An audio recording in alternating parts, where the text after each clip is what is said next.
आगे भारतीय संस्कृति ज्ञान संस्कृति और विरासत के प्रथम पाठ का आगे का जो चैप्टर है उसको हम पढ़ेंगे। जैसे आगे हम पढ़ा था भारतीय संस्कृति विरासत के बारे में, संस्कृति क्या होती है और उसके बारे में अपन ने पढ़ा था। सांस्कृतिक विरासत क्या होती है उसके बारे में पढ़ा था। आगे पढ़ेंगे। अब हम कुछ सामान्य विशेषताओं का विवेचन करेंगे जो संपूर्ण संसार की विभिन्न संस्कृतियों के समान है। संस्कृति सीखी जाती है और प्राप्त होती है, अर्थात संस्कृति प्राप्त होती है, अर्थात मानव के द्वारा संस्कृति को प्राप्त किया जाता है। मानव कभी भी, जैसे बच्चा जन्म लेता है तो संस्कृति ऐसा नहीं है कि बच्चा जो सुसंस्कृत होता है, लेकिन संस्कृति धीरे धीरे प्राप्त होती है, अर्थात मानव के द्वारा संस्कृति को प्राप्त किया जाता है। इसका अर्थ है कि कुछ निश्चित व्यवहार है जो जन्म से या आनुवंशिक प्राप्त होते हैं। कुछ व्यवहार है जो जन्म से या व्यवहार प्राप्त होते हैं। कुछ व्यक्ति गुण अपने माता पिता से प्राप्त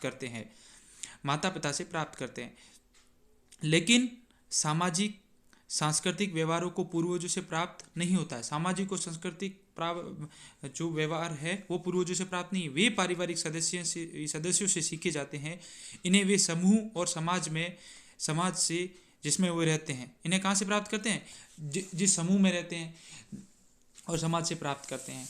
कुछ हमें पूर्वजों से प्राप्त नहीं करना पड़ता है। जैसे बच्चा जहाँ रहेगा, जैसा वातावरण में, जिस वातावरण में रहेगा तो उस वातावरण की चाल चलन शैली वो सीखेगा। जैसे भाषा अपन बोलते हैं तो बच्चा वो भाषा सीखेगा। जैसे अपन हिंदी बोलते हैं, जो भी अपनी जो भाषाएं होती है वो सीखेगा। वे पारिवारिक सदस्यों से सीखे जाते हैं। किनसे? पारिवारिक।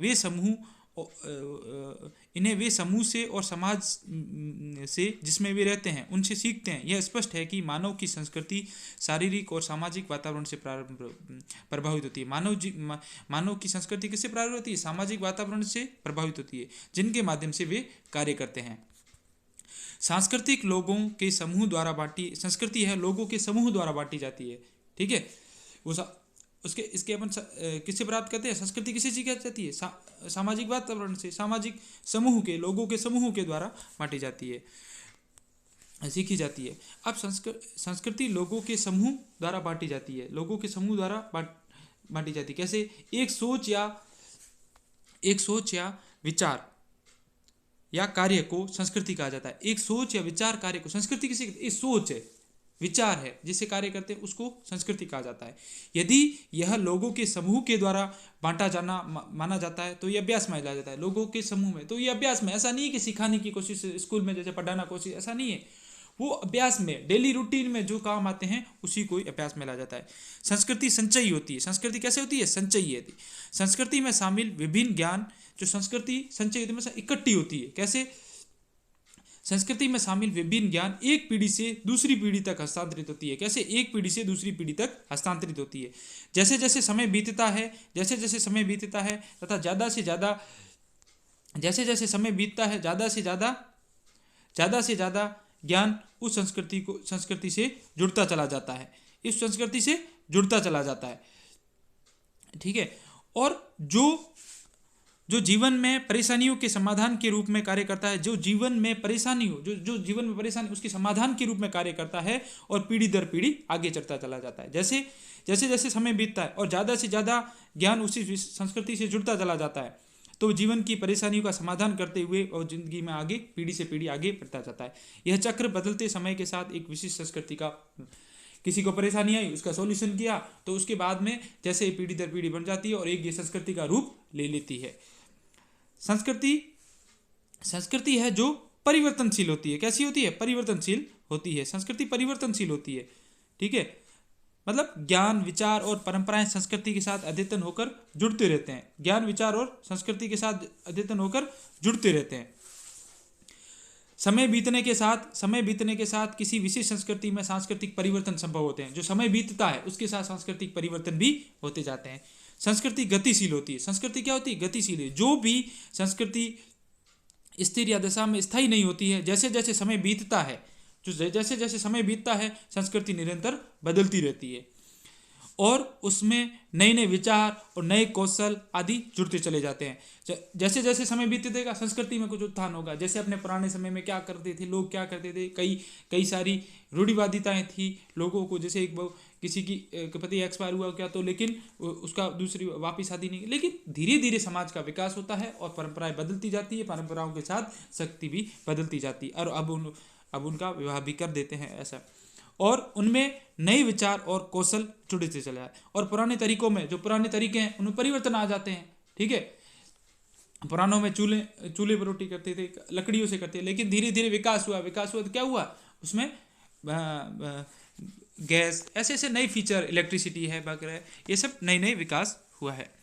यह संस्कृति की विशेषता है जो संस्कृति संचयी प्रवृत्ति से उत्पन्न है, मतलब एक साथ उपलब्ध। यह संस्कृति गतिशील होती है। संस्कृति की विशेषताएं क्या है?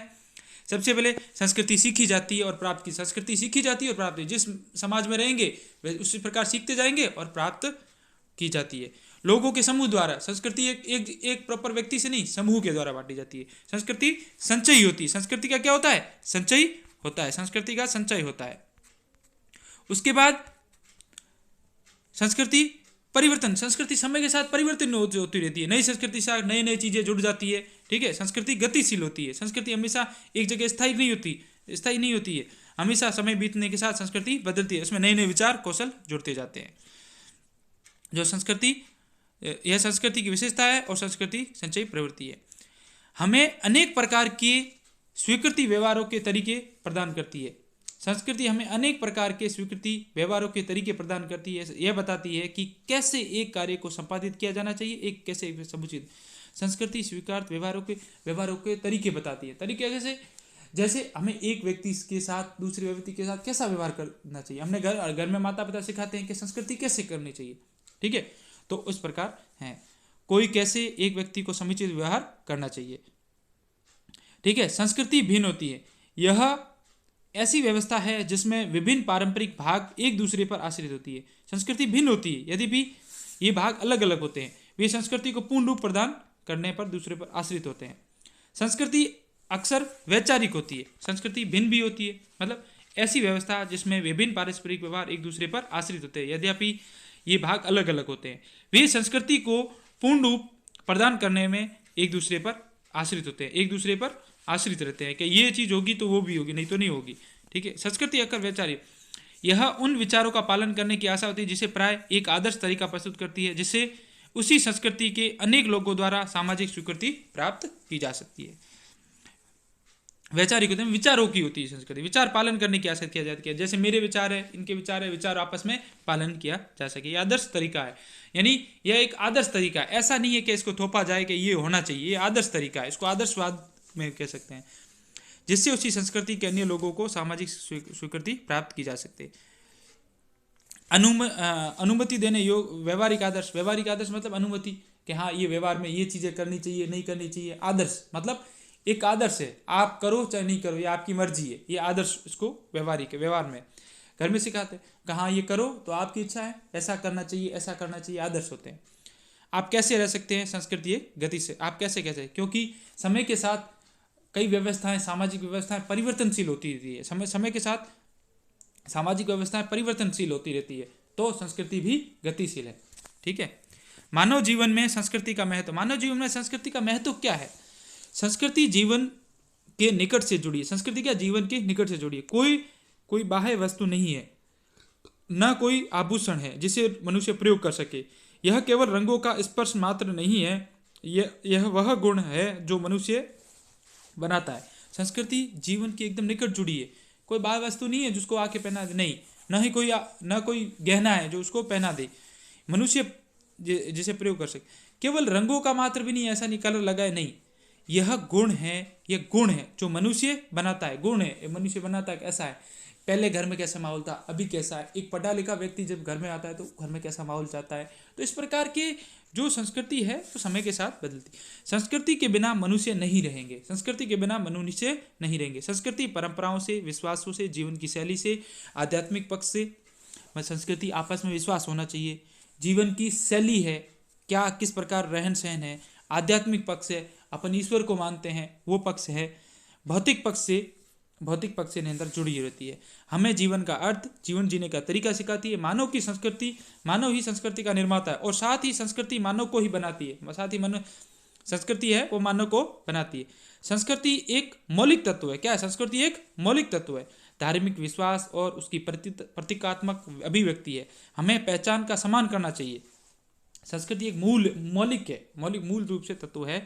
धार्मिक विश्वास को उसकी प्रतीकात्मक अभिव्यक्ति, उसकी प्रतीक के रूप में, अभिव्यक्ति के एक प्रतीक रूप में अभिव्यक्ति की जाती है। अभिव्यक्ति बोलने आज़ादी, अपने व्यवहार को कहने का तरीका। हमें धार्मिक पहचान का सम्मान करना चाहिए। हमें धार्मिक पहचान का साथ ही सामूहिक प्रयत्नों को से भी परिचित होना चाहिए, जिससे अंतः धार्मिक विश्वासों की बातचीत हो सके, जिन्हें प्राय अंतः सांस्कृतिक वार्तालाप कहा जाता है। जैसे जैसे